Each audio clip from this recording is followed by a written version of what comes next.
Hey there, I am back with another deck review, and today going to be looking at the Trick or Treat deck from King's Wild Project and designer Jackson Robinson. And this is the October deck for the King's Wild short series. If you don't know what that is, it's a highly limited subscription service on King's Wild Project's website. They offer a different, unique deck every single month.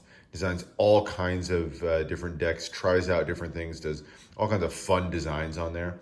It is a little bit of a hard subscription to get. I was on the waiting list for several months before finally picking one up in September.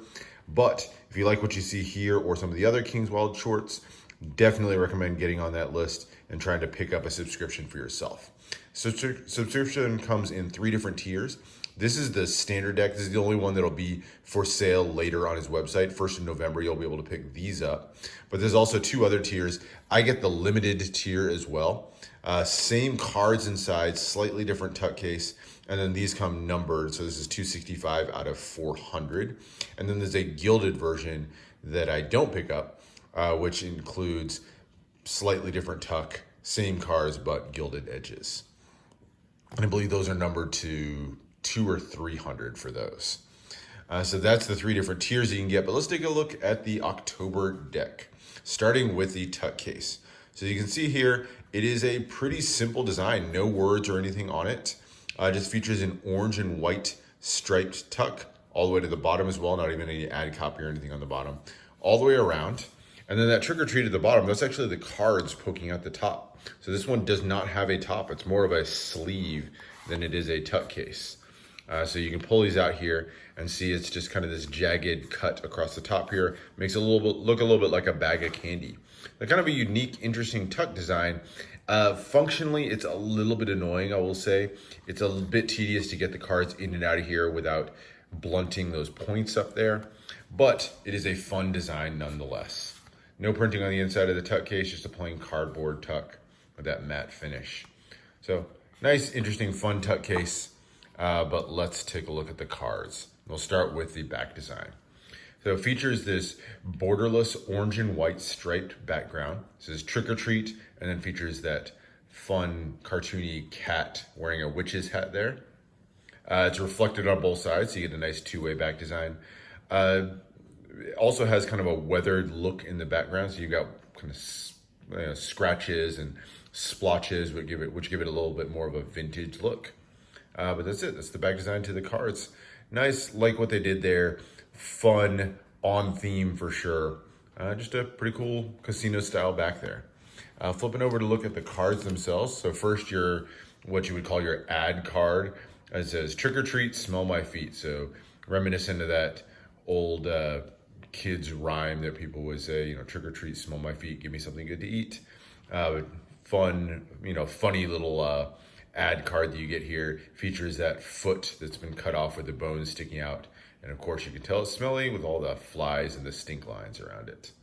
So I like that card right there. One of my favorite cards that pulled out of one of Jackson's decks. You do get a double backer gaff card, and then you get 2 jokers. They are nearly identical. They both feature the Joker tombstone on a moonlit night. So the moon shining over the graveyard. One of them just has the Joker there. The other one has the skeleton sticking out with a 2 of clubs reveal. A little extra that you can use there for a trick. There's your 2 jokers. Now on to the rest of the deck. And starting with the Ace of Spades. Features a custom font and pip in the corner. That black also has a little bit of an orange drop shadow. It says Happy Halloween and King's Wild Project on it. And then the center features that large orange bordered spade pip in the back. And the center design is that same cat that we saw on the back. But now you can see his full body and he's sitting on a broom wearing that little bow tie there. Again, has that little vintaging effect to it. So that aged and weathering look to it.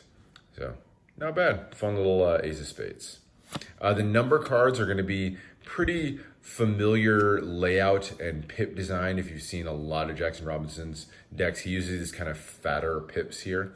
So like the Tigers decks, for example, feature this very similar layout. But that weathered black look features, again, that orange drop shadow. Give it a little bit more depth to it. The weathering on each of these is going to be a little bit distinct, so you're not going to get the same weathering from pip to pip as well. Now, there are your number cards. And then the courts are going to feature different classic Halloween characters.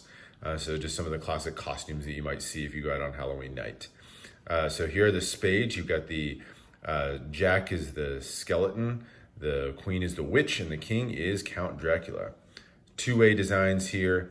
Fun cartoony images that are shown on all these rather than the super scary versions of these that you might see in other places. There's your king, your spades. And then down to your red cards. Your red cards are going to be a little bit more of an orange rather than red or pink you might see on other decks. Pretty fitting for the Halloween theme. Here's your diamond court. So it features a mummy, I guess a Cleopatra, and a devil over there on the left. Clubs are going to feature a Frankenstein, a killer cheerleader, and then the werewolf.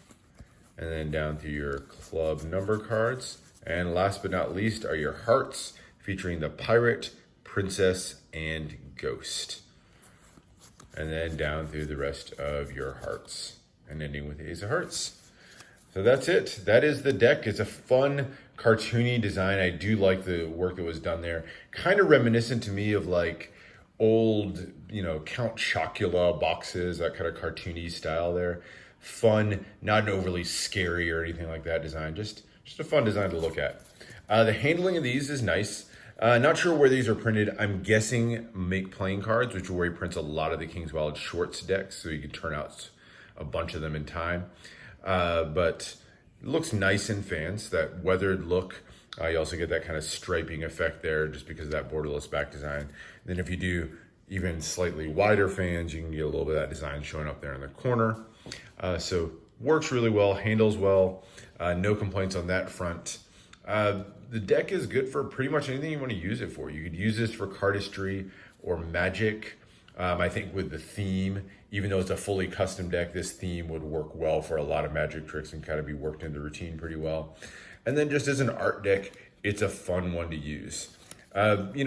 Small knock in that it's not a terribly functional tuck case.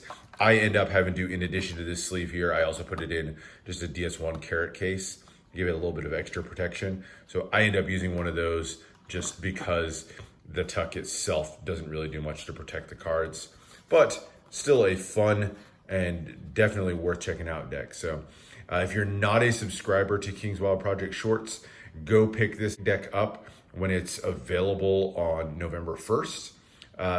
Go sign up for the waiting list for King's Wild Project Shorts. Absolutely worth every penny to me. So hope you enjoyed that. Let me know if there's more decks you want to see. Subscribe for more deck reviews and unboxings, and I'll see you for the next one.